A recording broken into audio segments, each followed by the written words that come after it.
If you've been trying to train your dog for months and you're seeing very little results, I've got just the video for you. I'd be willing to bet your dog has self-reinforcing problems, and I'm going to give you the 3 most helpful tips to fix all these problems. Watch the video all the way through to the end because this is the most important advice I will give. So in order to break down these issues, I need to explain why these issues are self-reinforcing.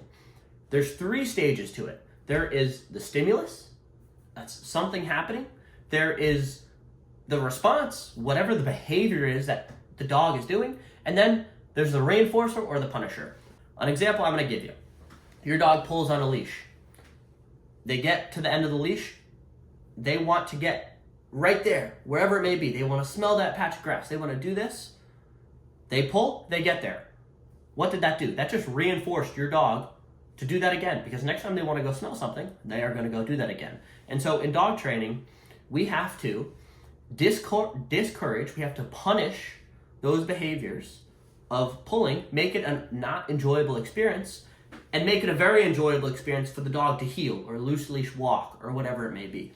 Everything we do in dog training stems from reinforcing or punishing the dog, and you have to get in the right mindset of starting to think in this 3-step process, are you reinforcing these behaviors or are you punishing these behaviors? So the first thing we're going to go over is helping you identify what the stimulus is. There are stimuli all over your dog's world, right? One of the things, your dog pulls on a leash, your dog sees a patch of grass over there. That's a stimulus. Your dog sees a pole they want to go smell or pee on. That's a stimulus.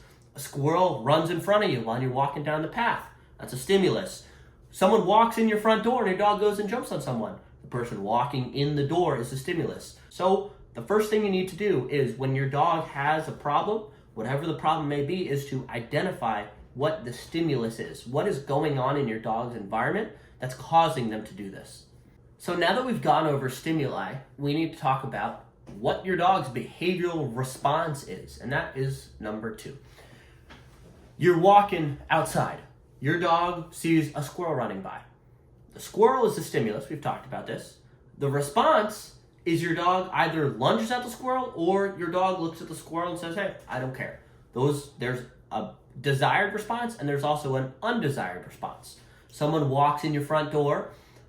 There's a million possible responses, but the 2 main ones are your dog runs and jumps on someone. That's one of the behavioral responses to the stimuli. Another one would be your dog walks up and sits, or your dog stays in their place. Those are more desired behavioral responses. And so we need to identify what exactly is our dog doing, what is our dog responding to when these stimuli happen, so that we can go in and we can positively reinforce or punish those behaviors, which is number 3. So the most important part for us to understand is this entire circle, how it all works. The stimuli, there's always going to be stimuli in your dog's environment. The response, your dog is going to respond to certain things. Us as dog owners need to understand how we are going to reinforce or punish every single response your dog has. I'll start on one side. Your dog sees a squirrel, your dog chases after the squirrel, lunges after the squirrel, looks at the squirrel. That's getting them excited. That is in itself reinforcing your dog to do it again. Next time they do it, they had a blast doing that, they're going to do that again.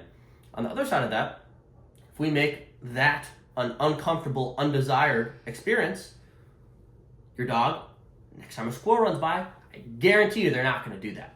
They're going to think twice about it. And then also, right, we have to, us as owners, is positively reinforce and encourage behaviors that we want our dogs to do.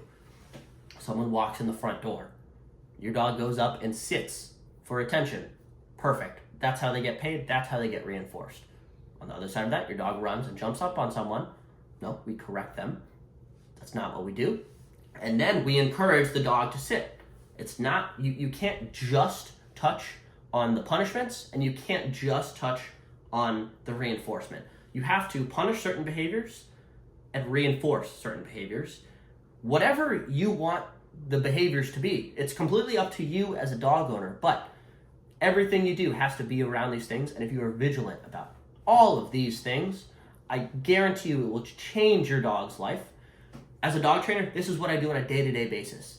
And just getting in the right mindset of looking, this is a good behavior, this is a desired behavior, this is not a desired behavior, will completely change your life. If you like videos like this, leave a comment below. I'd love to hear any feedback you guys have on this. What are your thoughts?